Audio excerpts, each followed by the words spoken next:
Hello world, my name is Keenan and welcome back to my channel where we live and breathe art. So if that tickles your pickle, make sure you are subscribed.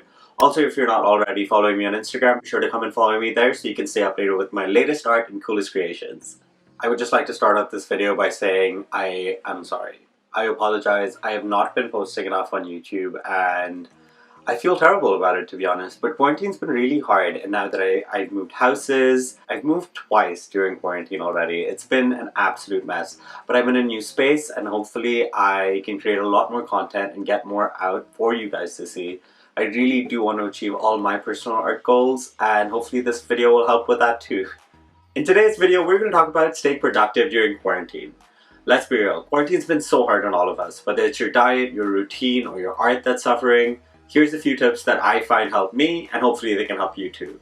Tip number 1, make your bed in the morning. It's so easy, it takes a minute or less, but that feeling of getting your bed done gets you that set of productivity throughout the day. You can bask in the glory of achieving smaller tasks and just being more productive. And I am a person who likes to paint at night and during the evenings, but starting off with a good productive bed made in the morning really helps me carry out the whole day. Number 2 is to practice every single day.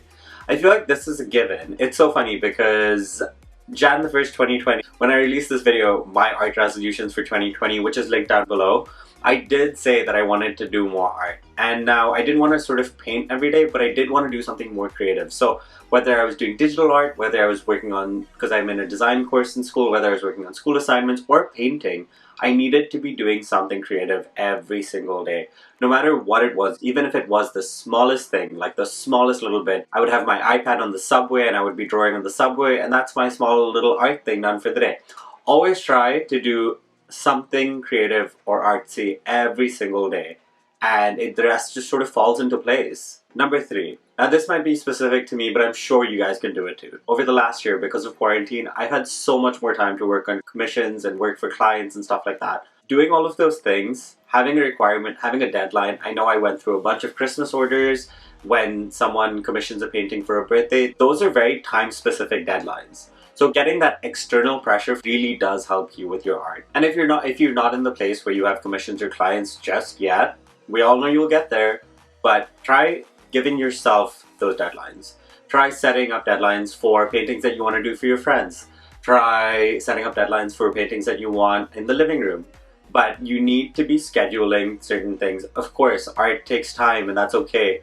But having that schedule will make you appreciate having that regularity, and you will eventually turn out more productive and you'll start basking in the glory of finished, beautiful work. And it'll just keep you more productive and it'll keep you going to create more art. Number 4 is to make a list.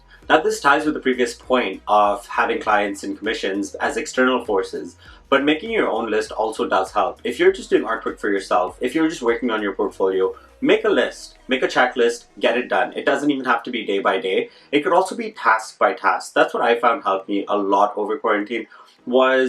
It's this painting that I have to work on, and then the next painting was a portrait, and the next painting was an oil painting, and the next painting. So I make a list. It's not necessarily time dedicated, but you have all the projects that you have in front of you with these little check marks, and those little check marks make you feel so good. It's honestly just a subconscious thing. It makes you feel amazing. You just want to tick it, get it done, move on to the next. Tick it, get it done, move on to the next.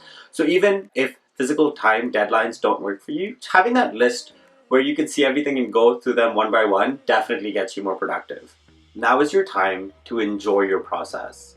As an artist, depending on the kind of artist that you are, because it's such a broad, open, vague term, you might sometimes get pressured to just sort of create work and keep creating work and keep creating work, and you might lose that spark, that interest in creating. Try to appreciate the time that you have and enjoy your process a lot more. Try new things. Now's the time. You know you're not going to mess up. I mean, even if you do, who cares? Who cares about a shitty piece of work? Every single artist has shitty work out there. I have so much work that I'm not proud. Honestly, let me tell you a little secret. Almost all the paintings that I commission are on reused canvases, because when I don't like a painting, I'll just gesso it, put 2 or 3 coats of white paint, sand it down, start again. Like I'm reuse canvases, and if I believe it builds character, whatever. Just try to sit down and actually enjoy the process of creating. It might make you fall in love with art all over again. Stop creating for social media. Create art for yourself. You'll probably learn a lot about your own style. You'll learn a lot about this, the way you do art. You'll learn about your own process. Stop just doing it for social media. Create shitty art if you need to. Don't post about it. Create as much as you can. And I received this one piece of advice many, many years ago, and I think I was 14 or 15, and this older artist was just talking to me about how you should just keep doing it, keep doing it, keep doing it. And I talked about how I think when I was that age, my thing was there's no space to store all these pieces because I wanted to do big work, but there's no space to store them. And this person just came up to me and said, so give them away. I was like, oh, but who would want my art? Who would want my... And he said straight up, there's 7 billion people in the world and you're struggling to find one person to give your art away to. Give your art away if you need to. It'll make you be more productive. My last tip, and definitely last but not least, try creating some work with another artist. Try, the both of y'all put an input into one piece, however you want to do it, but just try working with other artists.